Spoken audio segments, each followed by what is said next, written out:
Les requins blancs figurent parmi les prédateurs les plus redoutables. Heureusement pour nous, ils ne vivent que dans les mers et les océans. Mais si un jour ils trouvaient le moyen de s'adapter à l'eau douce, ils hanteraient nos fleuves et nos rivières. Cela pourrait être une catastrophe pour l'espèce humaine.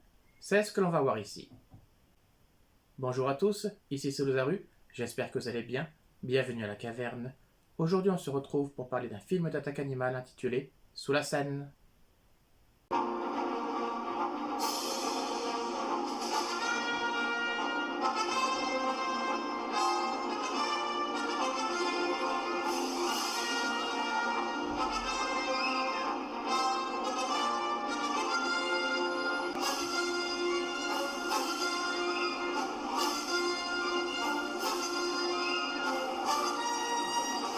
Océanologue réputée, Sophia a perdu toute son équipe ainsi que son mari lors d'une plongée avec des requins qui a très mal tourné. Pourtant, elle n'en veut pas à ses squales. Par un curieux hasard, elle apprend que le même poisson qui a dévoré les siens se trouve 3 ans plus tard dans la Seine. Cela paraît complètement absurde, mais la pollution abondante, le changement climatique et la surpêche a forcé ce requin surnommé Lilith à évoluer.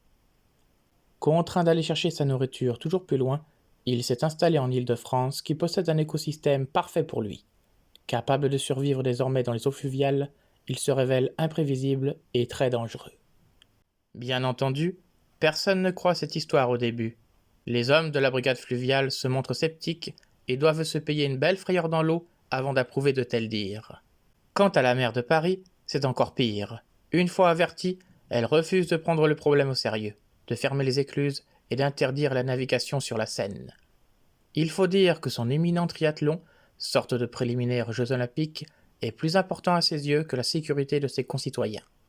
Avec une poignée de policiers comme Adil et Caro, Sophia se retrouve en quelque sorte livrée à elle-même.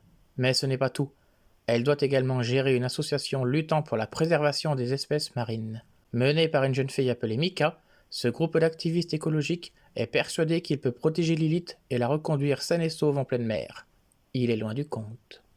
En effet, contrairement à ce que l'on croit pendant un bon moment, Lilith n'est pas un individu isolé, mais le premier membre d'une toute nouvelle espèce.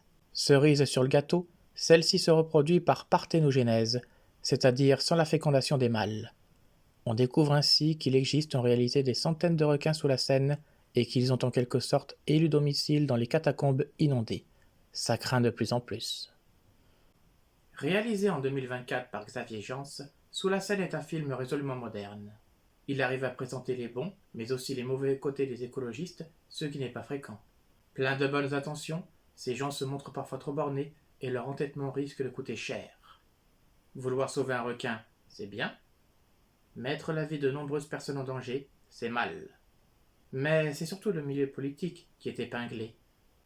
On pensait que le vieux cliché du maire qui ne veut pas fermer sa plage pendant la période estivale était devenu ringard. Mais il demeure encore crédible aujourd'hui. C'est malheureux d'ailleurs.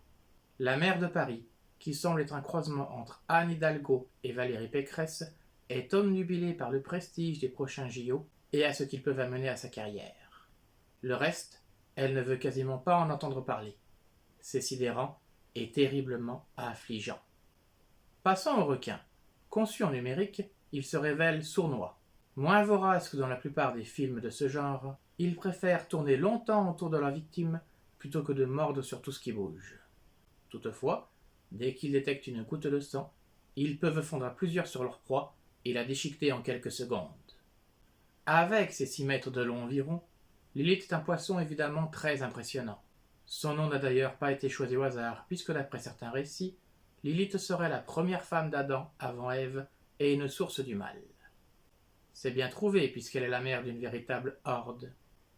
C'est là que le bas blesse.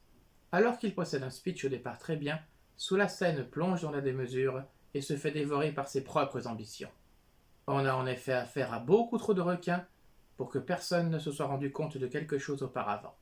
De plus, la fin est complètement ubuesque. Je ne la révélerai pas ici pour ne pas vous gâcher la surprise, mais disons qu'elle casse le sérieux du film pour le rendre fun. On va peut-être un peu loin dans le délire. Sur le plan des personnages, il faut reconnaître que la brigade fluviale est parfaitement mise en valeur. Elle contient des gens courageux, mais aussi humains, qui n'oublient pas entre deux plongées de venir en aide aux sans-abri dans leur quotidien par exemple. Interprété par Nassim Lies, le brigadier Adil est ainsi magnifié et apparaît plus important que Sophia, en définitive. N'en déplaise à certains, Soulassène n'est pas les dents de la mer français. Les défauts précédemment cités lui font très mal. Il aurait mieux valu n'avoir à affronter qu'un seul requin, qui se serait retrouvé là un peu par hasard. Après tout, Steven Spielberg n'a mis en scène qu'un seul squale dans son chef-d'œuvre. Toutefois, on se doit de saluer cette réalisation. Ce n'est pas tous les jours que des Français s'enhardissent dans ce genre de film d'attaque animale. À défaut de marquer l'histoire des Shark Movies, Soulassène parvient à se montrer un tantinet original et à nous introduire un gros poisson là où on ne l'attend pas. Après son visionnage, tout Parisien risque de regarder le fleuve d'un œil un peu différent pendant quelques instants et à se demander si cette histoire est vraiment possible. C'est déjà ça de gagné. Voilà pourquoi je lui décerne un 7 sur 10. C'était Lozaru. Merci d'avoir regardé cette vidéo. N'hésitez pas à la liker, la commenter, la partager et à vous abonner si ce n'est pas déjà fait. Sur ce, je vous dis à la prochaine dans la caverne pour une nouvelle chronique.